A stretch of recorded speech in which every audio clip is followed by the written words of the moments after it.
Tipping forwards when you're asking your horse to canter can be a really tough habit to break for so many riders. And it's because it feels like you're doing the right thing, but that couldn't be further from the truth. In fact, if you are tipping forwards when you're asking your horse to canter, you're actually really hindering the transition, and not just the transition, the actual canter itself, if your horse does by chance manage to get there. That's what we're going to talk about today.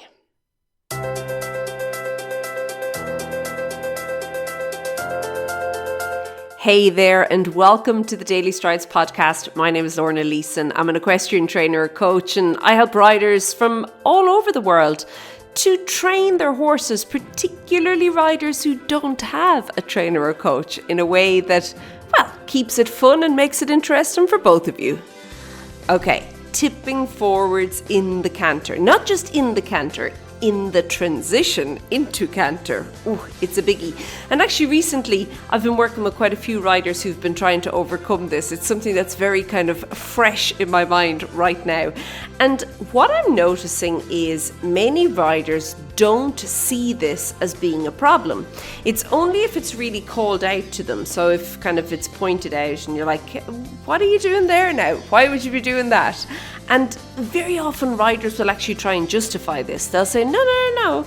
I'm only doing this to tell my horse which leg to strike on or which lead to canter on. That's a very common response. And with that, you'll see it's not just straightforward tipping over, it's tipping to the side, like kind of ducking down over one shoulder of the horse, kind of like a bit of a motorbike rider shimmy type thing, okay? But it is an issue, and what it's doing is it is actually preventing your horse from riding a really good transition, okay?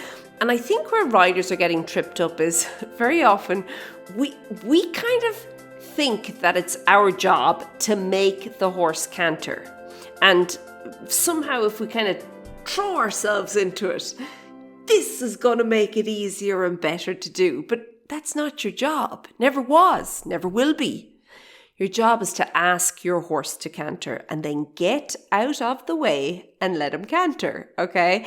And you can't get out of the way if you're sitting perched up there on maybe on your horse's neck, on the shoulders, on the pommel of the saddle, wherever you are, wherever tipping forward kind of brings you with your horse. That definitely does not make it balanced or enjoyable for you with the horse.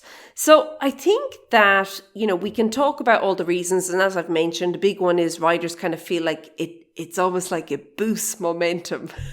And it's like hitting the turbo boost on the horse, kind of throwing yourself forward. Okay, if I do that, he'll do this.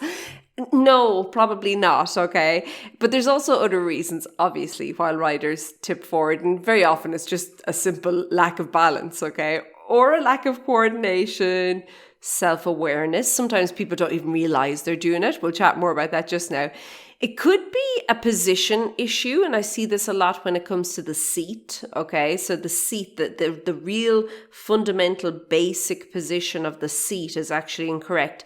And of course, anytime we tend to add energy to stuff, well, it amplifies things. It kind of shines a spotlight on it. You see it coming up. It could be that the rider's not asking correctly. The rider has actually never really learned whether they never learned or they never learned to use the correct aids to ask the horse to canter. There's like just so many reasons. But what is important is that if you find yourself tipping forward, you have to realize that this is not only making things more difficult for you, okay? And for you in both the transition, but also, as I said earlier, if your horse manages to get into the canter, but it also really and truly hinders your horse as well. Because at the end of the day, your horse, like all the things you need to have and maintain, okay? So establish and maintain before the transition, such as balance and rhythm and coordination, okay? The little things, the little important things. All of those things, they are just as important for your horse, and your horse has to do the same. And if you're kind of throwing yourself about up there, yeah, that is going to make things rather difficult for your trusty steed, okay? I think as well that if you think about it just from your horse's perspective, the canter transition in and of itself is a very upward transition. Now, obviously, it's upward between maybe whether you're going walk to canter or trot to canter, so it's upward in that respect. But physically, it actually is an upward kind of trajectory into the canter, if it's done right, okay? And so that being said, if you're going to throw your weight forward, well, you're blocking that. You're blocking the upward energy for your horse with your body, which is obviously going to have a knock-on effect. So if we were to think about your horse, first of all, going from either the walk or the trot, it doesn't matter either, okay, or which, but going from that into canter, it's important to also realize that in order to do that correctly and effectively, he has to kind of reorganize his body a little bit, okay? And obviously that's because the canter is completely different to both the walk or the trot, like the footfalls, the energy, the rhythm. Everything changes when you get into canter, okay? So in an ideal situation, your horse would actually be able to maintain balance, engage the hindquarters, lighten the front end, and literally step into the canter, okay? Now, think about that. If he's going to maintain balance, engage the hindquarters, lighten the front end, okay? Lighten the shoulders, lighten the whole front end of the horse, and step up into the canter, can't do that when you're sitting there blocking it all at the front end, okay? If you're actually like throwing your weight onto the very kind of part of the horse that we're trying to lighten, yeah, you could see how it'd be an issue, okay? So what also happens in this situation is when riders tip forward, okay, they tend to kind of grip with their knees and to kind of a lesser extent, the inner thighs, okay? And it almost causes this like vice-like grip on the horse's shoulders area. And what that does is it actually shuts it down. Now, you know, it doesn't take a rocket scientist to understand the canter and the shoulders and that lovely kind of expressiveness that we're actually looking for, okay? And if we're shutting that down by being like a vice grip on our horse's back, well, the horse is going to struggle with that, okay? It's really, really important. And I also think that when a rider is doing this, very often one of the things that you'll see, or one of the ways you'll see the horse respond, will be either it won't canter at all, it'll just stay trotting, usually pretty fast, or it will run into the canter. So like the trot just becomes totally unorganized, like it's just running at that point. And then purely because you've enough momentum built up on your side, you and the horse kind of fall into the canter. And like I'd mentioned, that the canter in a good transition is the transition into it is very kind of upward. If we were kind of looking at a diagram of where the energy is going, it would be upward, okay? When the horse falls into the canter, and I'm using the word fall, obviously the horse doesn't have to fall over. I just mean it's very unorganized, it's sloppy, okay? You'll actually see that the trajectory would be downward, okay? If we were, again, using the arrow diagram. And that's not what we're looking for. We want upward, we want light, okay? So that's really important. So where I would suggest starting off, if this is indeed something you're struggling with, would be to focus on your seat and your posture, okay? I think that if you can remain engaged through your seat, and if you can remain in self-carriage, okay, so you yourself, you're carrying yourself the whole time, your body, that's posture basically, okay? You're going to give both yourself and the horse the space to make a better transition possible, okay? I would say start off like something really simple, keeping your shoulders above your hips. And people are like, what? My shoulders are always above my hips unless I'm lying on the ground. No. What I mean is don't allow your shoulders to get ahead of your hips or behind your hips, okay? Try and keep them like, a good way to think about this is if you can imagine your shoulders were being held up by your head, okay, or something like there's a crane and it's kind of holding you there. You want to keep your hips under your shoulders, if that's a better way of imagining it, okay? But keeping your shoulders above your hips works the other way, okay? But I do think that that's really, really important. If you can do that, you are going to be able to be more in control of your body. And also you'll be able to allow your seat to actually lead you into the canter. So if you could think of like the first part of your body that you want to get into the canter would be your belly button. Now, I know that sounds really odd, but it is true. You want your seat to lead you into it, okay? And your seat can only lead you in if you are carrying your body. Okay, so that's really important. And then, of course, you want to keep with this, because if you're maintaining that, you are actually then allowing your aids to work freely and independently. And that allows for more clarity within the communication, which leads me to the next point. Pay more attention to the timing of your ask and also to accuracy. Like, get really, really picky on it. So many people, they're just happy with it just being random, but like start asking yourself, okay, when do I want this transition to happen? Where do I want it to happen? And what type of a walk or a trot do I want to have established and do I want to maintain as we're preparing for the transition? Okay, like just immediately before the transition, what would that look like? Which lead are you looking for your horse to strike on? All of these questions need to be answered in advance. And if you're not like in some way or at some level kind of sorting all this out in your head beforehand, well, the chances are it's going to be a pretty sloppy transition. It's going to be hit or miss, okay?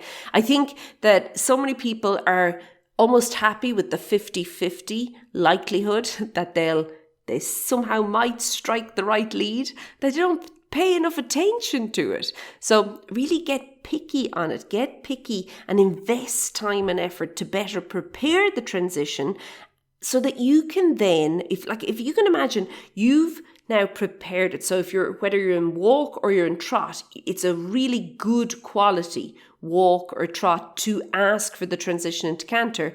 And then start thinking about, okay, where would be the best place within the stride to ask for this transition? Now, I've done previous episodes on all of this, the timing of it and everything. I'll link for that in the show notes of this episode, which you can find over at stridesforsuccess.com/episode 1277. 1277?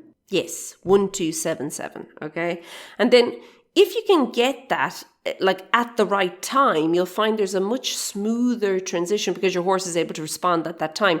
Very often, if we just ask like willy-nilly, we're like, oh, well, here's as good a place as any, let's go. And you're just asking. What tends to happen is the horse loses relaxation. It becomes a little bit tense because it has to do a little bit of a hop and a skip and a jump in order to reorganize everything to get into the canter to actually make the transition possible. So when you are then doing this with, like kind of coupled with the tipping forward of the body, yeah, it's not going to be great. It wouldn't be very balanced when you did get into the canter. So it's important to think about that as well. The other thing that you can think about once you've got like your posture, so like you're really like looking at that and your seat, would be your hands and your legs. Now, I really think the hands are a great help here, because what can happen when we ride is sometimes we have this kind of idea in our head of what we're doing. You've probably experienced this, and then you look back at a video or a photograph and you're like, oh gosh, no. Okay, that was not how I thought that was. Okay, and it can be eye-opening, you know, a little disappointing sometimes, but yes, it's there, okay? But what is nice is that your hands, you can always just glance down and have a little look-see at what's going on there. Very often, many riders don't realize that they tend to drop one of their hands, usually the inside one, let's be honest, hey? But they'll drop a hand or they'll lift a hand, okay? So you want to pay attention to how you're moving your hands through the transition, but before, during, and after the transition, okay? And then you can use them kind of as indicators because you're able to see them, and obviously all your aids being connected, by looking at what your hands are doing, you can start to figure out, hold on, there might be something else going on here. And you can begin to kind of tackle then maybe the root cause as opposed to just the symptom, which would be your hands being dropped. Okay, so you can look at that. And then also thinking about your legs. Your legs need to be independent in order to ask. So if you're finding that your heels are coming up, or maybe even your lower legs are coming up, a lot of people, because they're gripping through the knee, the whole lower leg, like the whole calf, foot, ankle, the whole thing, it'll start to come up the horse's sides, okay? And obviously it's not very effective then. And it's also not there in maybe the supporting or balancing role that it could be to assist your horse and to help your horse, particularly if you have a green horse, okay? So by noticing if you can maintain the weight into your heels, you can begin then to assess what your lower body's doing through the transition, okay? And from there, you can again answer questions and begin to tweak things, try something new, and like really and truly get into it. And I would suggest practicing this through maybe slower transitions. So from walk to trot and trot to walk and even halt, walk to halt, and then bring it up to the if you want, the bigger question of the canter, okay, the transition into the canter. And I know we're talking about the transition into canter, but it is important that you understand what's going on in your body in order to do that. Okay, my very final thing to think about, I've said it at the beginning, is that you ask the horse to canter, but then you have to allow him. You have to get out of the way and allow him to respond. If you are not focusing on your position, and your position being that you are positioning your body in the very best possible place for your horse to respond the way you want him to respond, you're going to block things, and it won't matter how great the ask is or how much preparation you've done. If you're blocking it, it can't go forward. So it's really, really important to notice that, to notice if you are allowing. And remember, to allow, you need to be able to maintain your own posture and your own independence and your own balance. And that's part and parcel of it. If you're using your horse for any of those things, okay, I don't know how you'd use your horse for posture, but for balance or security or independence, well, it's not really independence then, is it? If you're using your horse for that, you won't be able to, if you want to take charge of your side of the deal, to kind of make this a good transition, and it's going to end up hindering your horse as well. So it's really, really important to set things up and to think about that as you ride. Okay, if you would like to find out more about the canter and how you can improve the canter, I'm going to suggest you pop on over to stridesforsuccess.com/canter. There you go. And there is a course there, a 4-week program that you can use. It has everything canter related that you can use to help you and your horse going forward. Okay, I'm going to leave it at that. Have a great week. Keep well, and I'll chat to you soon. Be good. Bye.